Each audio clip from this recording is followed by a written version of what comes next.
right. What is up, YouTube? Hope you guys are having a wonderful day. Peace and blessings to those out there healing and prospering. So let's get right to it. So this is a part 2 from my last video I uploaded about working in America. This part 2 is going to consist of what I've noticed and what I've seen and what I've accepted having a job in America is basically like, or the concept of having a job in America is like. Excuse me. Now, there's going to be some things that's going to sound very controversial, very, not like, kind of like not well put, but hold on a second, and, hear me out. So, I remember the first time I'd actually got a chance to listen to Rich Dad Poor Dad audiobook, and I'm not gonna lie, it changed my life. But at the same time, I took it to consideration like, this guy is an influencer. Yeah, he went from rags to riches, but I got to keep in mind that his story is going to be completely different than my story, or his experience is going to be completely different from my experience if I do the same thing. Because, for one, he's a businessman, so he's going to stretch it out, try to milk as much money as he can out of his brand as a person. So, but one of the things that stood out to me in that audiobook was, what does a job stand for? Just over broke. And I got to thinking, what does that even mean? Just over broke. So I get to thinking, I'm like, okay, so you're not really broke because you're in a more dangerous position than being broke. So in other words, being homeless is actually better than being broke. And I see what he means.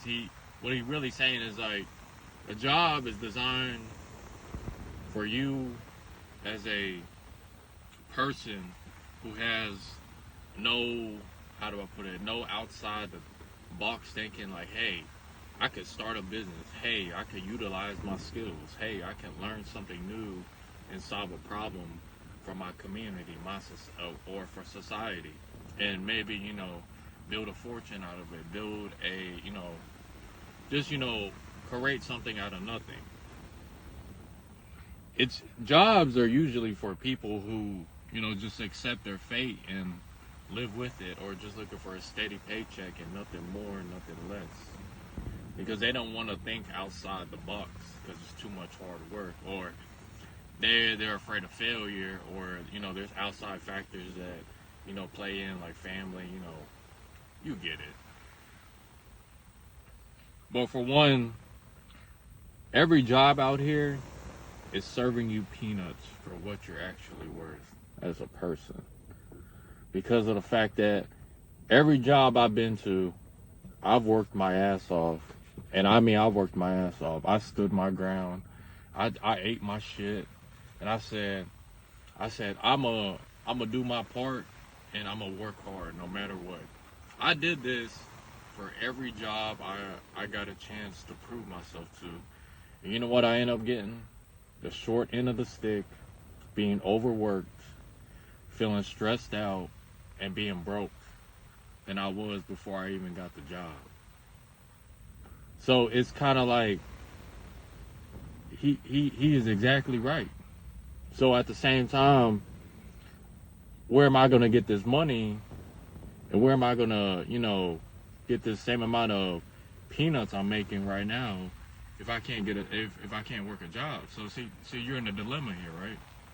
So I say, work the job, but don't kill yourself for the job. You get what I'm saying? So I don't think there's nothing wrong with a job. I'm just saying, like, there's nothing for you to take serious for a company that will replace you the next second or millisecond they find a reason to get rid of you or find a reason that they don't need you. Like literally. I mean, I've worked in the restaurant industry, I've worked in the warehouse industry, the factory industry. Like it's all the same thing. It's just different concepts and different services. It's literally the same thing. Same environment. Horrible supervisors. Uh horrible coworkers. And they're all incompetent. You kind of like, you got to scratch your head sometimes thinking to yourself, like, do I really belong here? Are these people actually like people? Or are they purposely, intentionally being incompetent because of the fact that they're not getting their way with a company that they clearly know that don't care about them? And I'm always scratching my head, thinking to myself, like, just don't die for a company that don't care about you. No, really, like I've seen, well, I haven't seen, but I've heard stories of people dying left or right. And then we're supposed to mourn them for like, I guess a 10, 30 minutes. No, my bad. It's more like 5 minutes. 5 minutes more time that we're getting paid for hourly. We're supposed to remember these people and then go back doing what we were doing like nothing just happened. It is so weird and backwards. But what can I do? I'm literally here for a paycheck. I'm not here to be flirting. I'm not here to make friends. I'm not here to be bootlicking. I'm literally here for the paycheck. And if you don't like that, well, you might as well just fire me. And here's another thing too. Imagine firing somebody because they're doing their job, they're working hard, but they're not licking your boots. All because they stand on their ground. They got values. They understand that hard work still means something. But see, here in America, you're just a number. Unfortunately, you're just a number, and you have to save your money. Not saving your money while working a job is absolutely like suicide. I'm sorry, it's not suicide. I can't say that. It's worse than being homeless. I have to be honest with you. Because of the fact that why did you get a job in the first place? In order to get money. But you're already getting served crumbs for what you're working for, and sacrificing your time and energy for these crumbs.